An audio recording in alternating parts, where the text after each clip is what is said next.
ఆడవాళ్ళని నిలబెట్టి రిప్రజెంటేటివ్స్ అంటే ఒక శారీ కట్టుకున్న అమ్మాయిని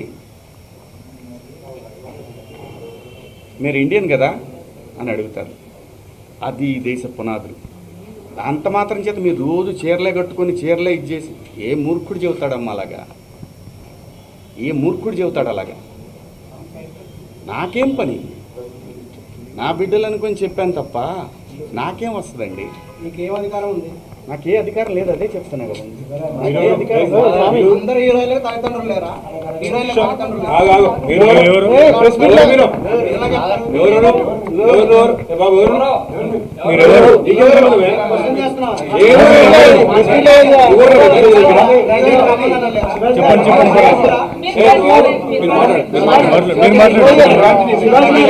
ఈ ప్రపంచంలో అత్యద్భుతంగా ముందుకు వెళుతున్న ఏకైక వ్యవస్థ భారతదేశం.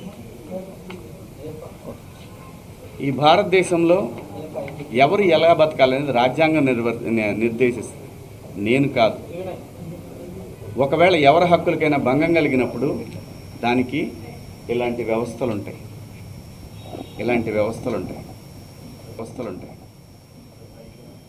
సో నాకు అర్థమైంది ఏంటంటే సలహాలు ఇవ్వటం మానుకోవాలి, సలహాలు ఇవ్వటం, మంచి మాటలు చెప్పటం మానుకోవాలి.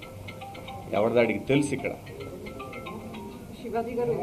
ఒక్క నిమిషం, అది చెప్తాను. ఒక్క నిమిషం, నేను చెప్పాలనుకుని చెప్పనండి. మళ్ళీ అంటే నేను అనేది దీన్ని ఇంతటితో ముగించుదామని, ఈ డిస్కషన్ ఇంతటితో ముగిద్దామని చెప్తున్నా.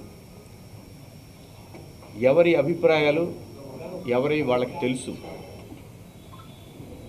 ఇక్కడ మంచి మాటలు చెప్పాను, చెడ్డ మాటలు చెప్పాను అనే దానికి బ్యారియర్ లేదు. Very clear. నేను వాళ్ళు అడిగిన వాటికి సమాధానాలు ఇచ్చాను. వాళ్ళు మళ్ళీ ఏదన్నా ఉంటే నాకు కాల్ చేస్తూ ఉన్నారు, నాకు మెసేజ్ పంపుతూ ఉన్నారు.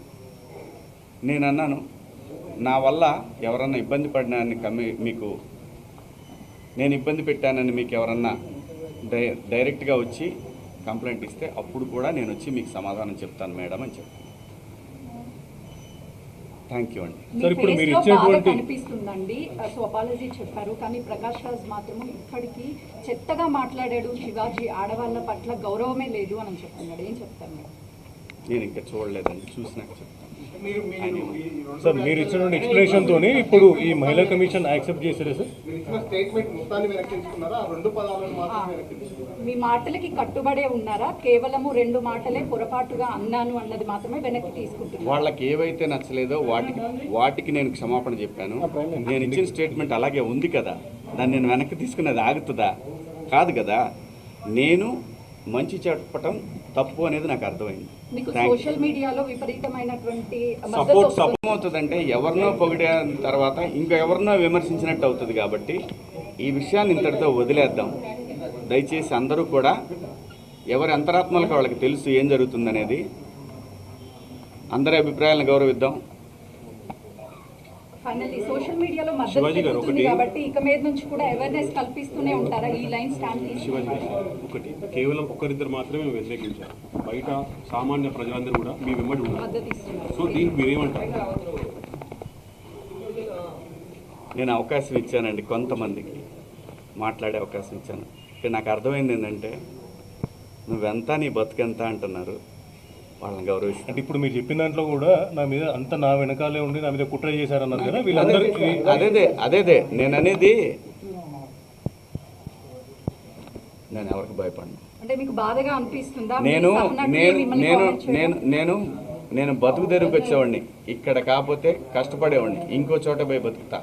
అంతేగాని ఆత్మాభిమానం చంపుకొని ఎవడికో భయపడి ఎవడో బెదిరిస్తే ఎవడో వార్నింగ్లు ఇస్తే భయపడే రకాన్ని కాదు. అంత మాత్రం చేత వ్యవస్థలను గౌరవించకుండా, నేనుంటున్న పరిశ్రమను గౌరవించకుండా అంత విలువలు లేని బతుకు నేనైతే బతకట్లేదు. అంటే మీరు హీరో రోల్స్ తర్వాత కూడా ఇప్పుడు కొన్ని ప్రత్యేకమైనటువంటి రోల్స్ చేస్తున్నారు కదా, అది ఎవరికైనా ఎవరి రోల్స్ అయినా తగ్గించే అవకాశం ఉంటుందని మీరు ప్రజలకు అనుకోవచ్చు. నా చూడండి, నాకు భగవంతుడు ఈ జన్మలో నటుడిగా బతకమని ఇచ్చాడు.